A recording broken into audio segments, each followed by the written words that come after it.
Shalom, shalom. Call halal yamla Yahawah, Bahasham, yahawashi, Bahasham, Rakak, Radash. Double honors to the apostles and elders of Great Millstone who are well. Salutations to the hopeful elect that preach the truth out of the four corners of the globe. I'm the brother Shamaria from the GMS Cleveland branch. Lord willing, this video and this lesson be edifying unto those who take heed unto the word, and those who praise and work, serve Yahawah Shem Yahushua in sincerity and in truth. And basically, what I want to touch on today is just giving the Lord his credit, man. Giving the Lord his praise and glory daily. A lot of times we may do something, we may accomplish something, and we give ourselves credit. We kind of glorify ourselves rather than giving the Lord praises first and foremost. Rather than giving the Lord his credit where his credit is due. Because you got to remember, the Lord gives us the instructions on what to do, as far as what to eat, what to wear, where to go, and things of that nature. The Lord literally gives us, when we sleep, and the scripture says this in Job, when we're in a deep sleep, the Lord seals the instructions in our minds. So when we wake up, we can fulfill that instruction that the Lord gave us. So everything is literally obeying the Lord's will. Everything obeys the Lord's will, as far as how the water flows, how the wind blows, how the trees grow, and things of that nature, man. So I'm gonna grab some scriptures, expounding on and giving the Lord his praise, man. This is Psalms. Salakia. Psalms chapter 24, verse 10. Who is the King of glory? The Lord of hosts. He is the King of glory, Salah. So the King of glory is Yahawah Shem Yahushua, man. He's the King of all glory. All right, and Lord willing, I'm going to get that definition of the word glory, man. Because in order to understand how the Lord is the King of glory, you got to understand what that word glory really goes into in the seriousness of giving glory to Yahawah Shem Yahushua, man. And in the Hebrew, the word glory is hawad. All right, hawad. Hawad hayashem ka Yahawah Shem Yahushua, which is to say, glory be thy name, Yahawah, in the name Yahawashi. So you could say that, you could just say that short little prayer while walking, eating, anytime where you feel like you need to glorify the Lord. Or you feel like whenever the Lord needs to be glorified, man, which is 24/7. All right, this is the online etymology for the word glory.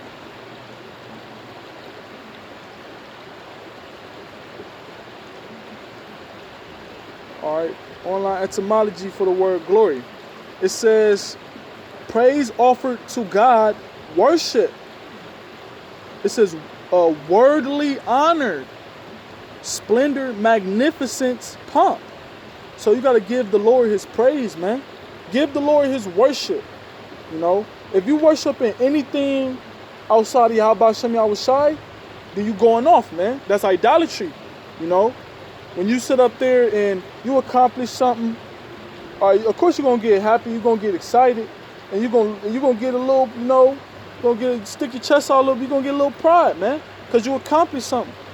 Or you're going to give yourself that pat on the back. But ultimately, first and foremost, you praise Yahawah Shem Yahushua, man. All right, because if the Lord didn't give us this spirit to do righteousness, if the Lord didn't give us this wisdom, knowledge, and understanding, we wouldn't be able to accomplish a lot of things that we're doing today, man. If the Lord haven't gave us this righteous spirit, if the Lord haven't gave us his, his word, we wouldn't even be able to, function in this society. We'll be bugged out. So you got to give the Lord his praise and honor. That's just like if you're a boxer or if you're a wrestler. When you win a boxing match or when you win that wrestling match, you're gonna get pumped up, man. You're gonna be in the spirit. All right. But You're supposed to give Yahawah Hashem yahawashi praise. Call Allah Yahawah Hashem yahawashi. Hawad Hayashem Kai Yahawah Hashem yahawashi. Alright? And then you go celebrate your victory.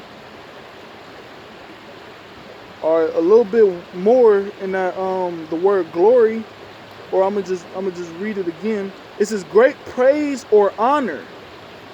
You know, so we giving great praises and honor to our Lord, our power. You know, we don't give ourselves the glory. We don't give ourselves that honor. We give ourselves you know, like a little we exhort ourselves. You know, we give ourselves a little bit of credit, but we give all the credit to Yahawah Hashem yahawashi, man, because He's the ruler of all things. And just like, you know, King David said in Psalms 24 verse 10, the Lord of hosts, He is the King of glory. So the Lord is the King of honor. The Lord is the King of praise. You know, the Lord is the King of magnificence. So therefore, we're supposed to give our Lord His credit where His credit is due in all things. Whatsoever it be, whatever it be, we give the Lord credit and praise, man. If we overcome a great temptation we've been dealing with, we give the Lord praise, man. Anything that we overcome, we give the Lord praise. We give the Lord His credit. We give the Lord His glory. We don't sit up there. You're not supposed to, you know, give yourself that great pride. You're not supposed to give yourself that credit. You're not supposed to really give yourself that glory, man. Because that right there is worshiping yourself. You worshiping yourself, man.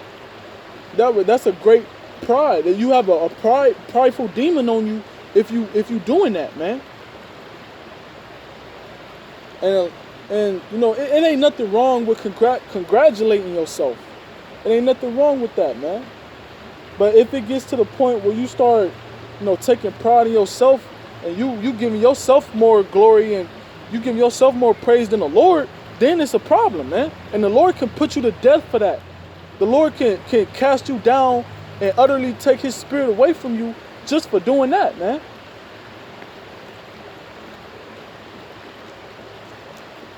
This is Acts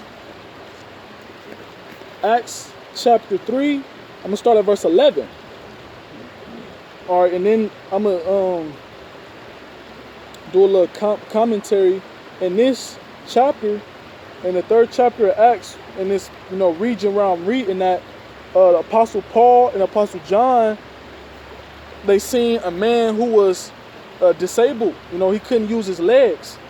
But they healed the man, all right, and the man, he became whole, all right, through his faith in Yahawah Hashem yahawashi, and through the apostles' faith in Yahawah Hashem yahawashi, the man was healed. And the people saw that the man was healed, and the people knew that Peter and John were the men that the Lord used to heal him. Okay, so when they seen that, they became, you know, amazed at it. All right, so Acts chapter 3 verse 11. And as the lame man which was healed held Peter and John, all the people ran together unto them in the porch that is called Solomon's, greatly wondering. So they greatly wondered at Peter and John, man.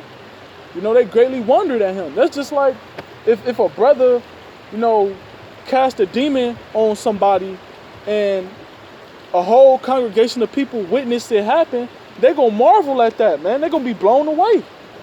You know, they're going to be blown away. They're going to marvel at the person who cast that demon out.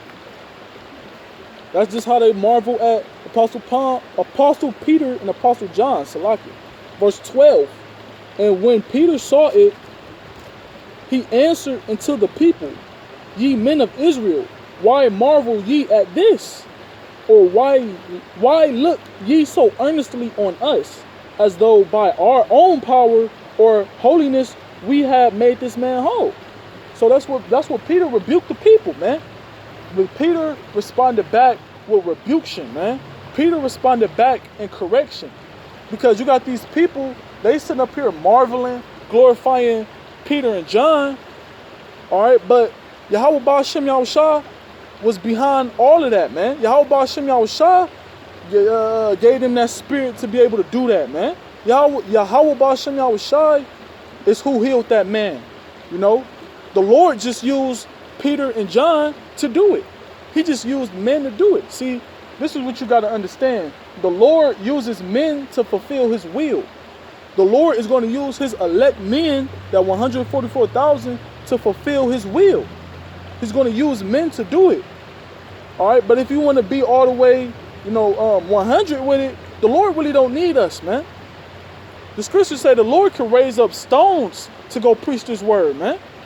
The Lord could raise up the ashes in the ground, man, to fulfill his will. So the Lord really don't need us for real, man. We need the Lord. Okay, so you give all praises to the Lord, man. Give all credit to the Lord. Just like Peter and John did, man, when they healed that man that was lame. Okay? And they didn't go around Jerusalem boasting that they had power to heal people. No, they didn't, man. They was preaching the gospel of Yahawah. Okay? And they was healing people off of the faith that they had in the Lord, and off of the faith that whoever was being healed had in the Lord. All right, so I'm gonna keep reading. It says, verse 13, Acts chapter 3, verse 13. The power of Abraham and of Isaac and of Jacob, the God of our fathers, hath glorified his son Yahawashi, whom ye delivered up and denied him in the presence of Pilate, when he was determined to let him go. It says, but ye denied the Holy One and just, and desired a murderer to be granted unto you. See, now Peter, he going in now, man. Because now he rebuking the people, because these the same people who crucified Yahawashi, man. These the same people who crucified Yahawashi. But now that Yahawashi is giving, certain men the power to heal people, now you want to marvel. Now you want to believe, man. So basically, Peter was rebuking the people. He was rebuking the people, man. He was confounding them, making them feel ashamed for what they did. It says, verse 15, and killed the Prince of Life, whom Yahawah hath raised from the dead, whereof we are witnesses. And his name, through faith in his name, hath made this man strong. This is the point right here, verse 16. I'm going to read it over. All right, Acts chapter 3, verse 16. And his name, through faith in his name, hath made this man strong. So that's who healed that man. That's who Yahawah Ba'ashem, the name of Yahawah Ba'ashem Yahushua is what healed that man that was lame, man. Yahawah Ba'ashem Yahushua gave that man his strength because he had faith within the Lord. All right, that's what Peter said. He had faith within the name that he was made strong. All right, continuing on the 16th verse, it says,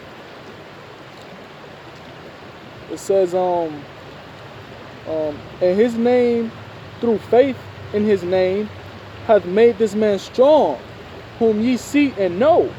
Yea, the faith which is by him hath given him perfect soundness in the presence of you all. So the Lord, the faith that man had in the Lord is what healed him, man. Okay? And that's the spirit, because just like how Apostle Peter and Apostle John, how they was healing people, casting out spirits out of people, all right, through the faith of Yahawah, Lord willing, us brothers gonna be doing that same thing, man.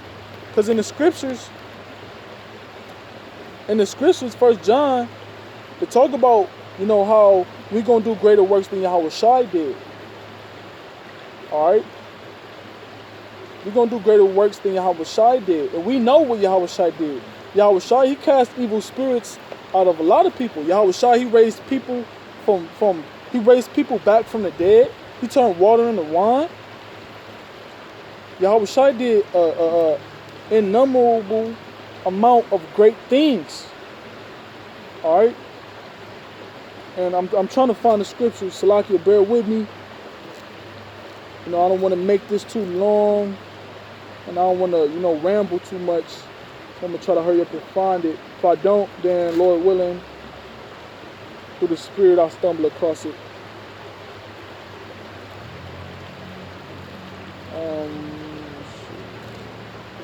Salakia.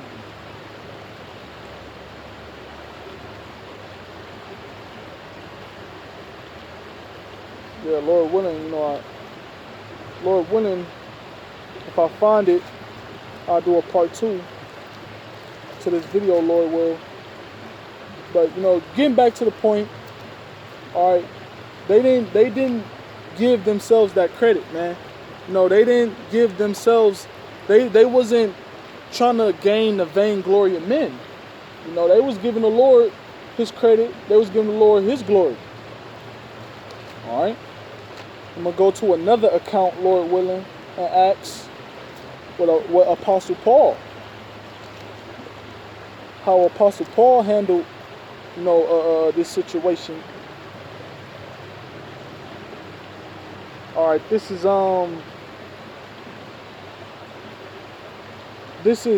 Acts chapter 14.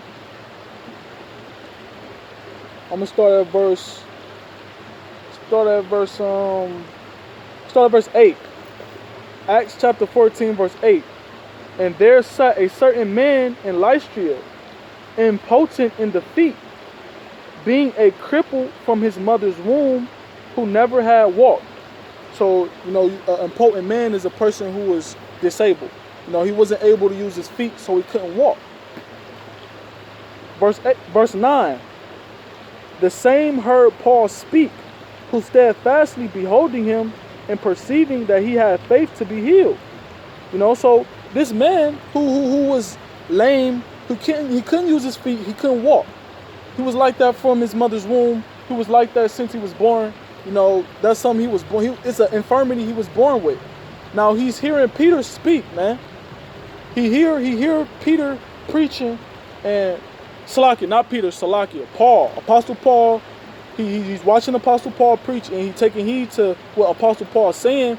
And as Apostle Paul is preaching, he notices the man, all right, and he's examining him, and he got the spiritual discernment to know that the man has faith, all right.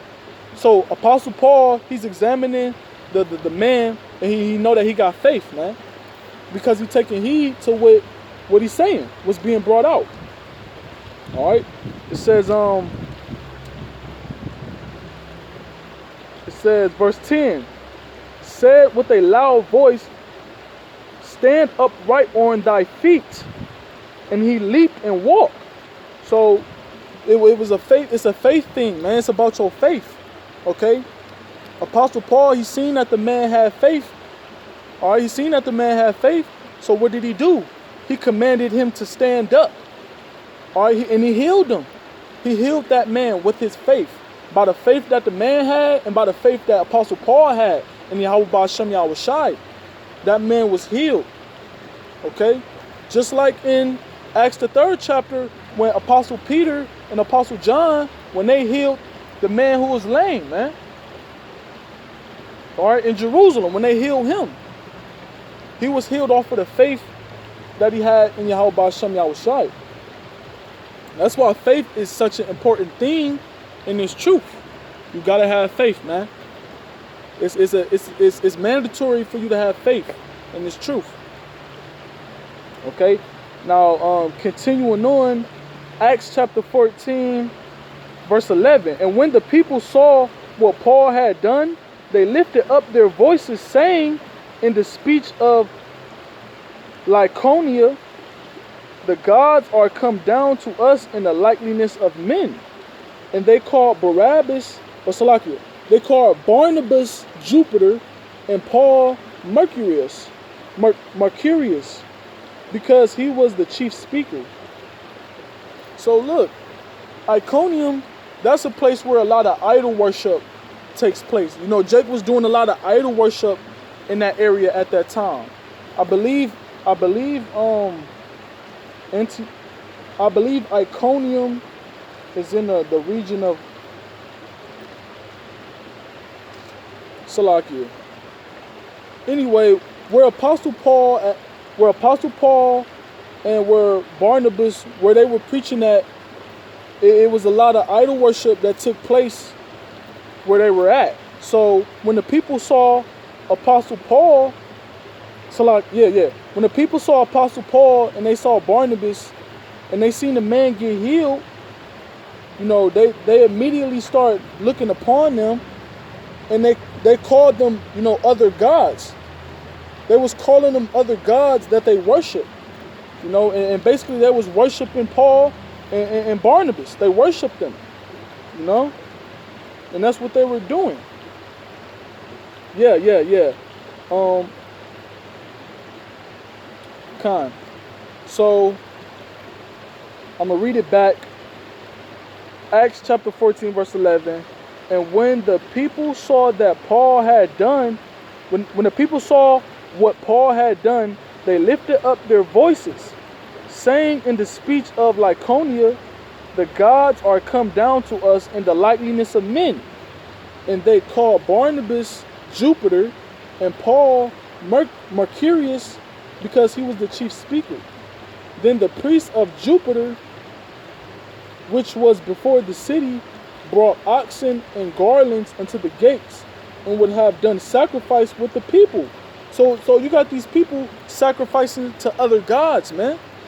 These people out here worshiping Jupiter and Mercurius, man. Mercurius, or however you pronounce that, man. They worshiping men rather than yahawashi. They sit up here giving sacrifices unto false idols rather than giving sacrifices to yahawashi, which is idolatry, man. All right, and idolatry is a sin worthy of death. The Lord will put you to death for doing that, man. All right, the scripture talk about the Lord being a jealous power. It says, verse 14, which when the apostles Barnabas and Paul heard of, they rent their clothes and ran in among the people, crying out. So when Apostle Paul and Barnabas, when they heard and seen everything that was going on, the people giving sacrifices and worshiping these different, calling them false gods and worshiping them as they worshiping them as if they were false gods. Hey, they rent their clothes, man, which means they basically like tattered up their clothes, you know, which is an Israelite custom. That was our custom in time of, you know, mourning, or in time of when it's time to be humble. So they didn't get proud and boast themselves to be somebody and, you know, try to, you know, get that vainglory of men. They humbled themselves by renting their clothes, man. All right, and they ran amongst the people, and they said this, verse 15, and saying, sirs, why do ye these things? We also are men of like passions with you, and preach unto you that ye should turn from these vanities unto the living power, which made heaven and earth and the sea and all things that are therein. So that's what they told the people, man. You know, they said, why do ye, you know, why do you do these things, man? You know, we men just like y'all. We in the flesh just like y'all. Why you worshiping us, man? We just men just like y'all. So why worship us? You're supposed to be turning into the living power. You're supposed to worship the living power. You know, you're not supposed to be giving over to these vanities, giving over to these false idols, sacrificing to these false idols. You know, trying to worship men. You're supposed to be worshiping Yahawah, man. And that's the same thing we telling the people today. Because nowadays, our people are in so much fucking different astrologies and Scientology and, you know, all of these different pagan religions and all these different religions our people so caught up in. We out here preaching, telling you people to turn back to y'all true origin, y'all true power, y'all true heritage, which is Yahawashi, all right, which is the Israelite customs. We telling you people to come back to y'all Lord, man, and forsake these vanities, things that y'all that these people doing, man. All right, but you know, the point made was Yahawah is in control of all things. Yahawah is the King of glory. So give the Most High His glory, man. All right, give the Most High His credit. Give the Most High His glory. And stop giving yourself praise, man. All right? Stop looking at yourself as, you know, this great person that's able to do these things. All right? You're supposed to give the Lord his credit, man. Give the Lord his praise. Give the Lord his glory. You know? Because the Lord is the one who gives us the instructions to accomplish these things that we accomplishing, to be able to triumph over these temptations, to be able to overcome everything that we overcoming. All right? So remember, you're supposed to praise Yahawah Shem Yahawashi, man. All right? So with that, Lord willing, this video was edifying. All right, Lord willing, you know, this video was edifying, and, you know, brothers took heed and was able to, you know, get some edification out this. You know, me myself, you know, just, you know, the Lord putting the spirit on me to do this lesson and you know, get these scriptures. I know I was edified. All right, so, you know, with that being said, call Allah, Yahawah, Ba'asham, Yahawashi, Ba'asham, Wadash. Double honors to the apostles and elders of Great Millstone who were well. Salutations to the hopeful elect that preach this truth out of the four corners of the globe. Shalom, Bawafla Babar.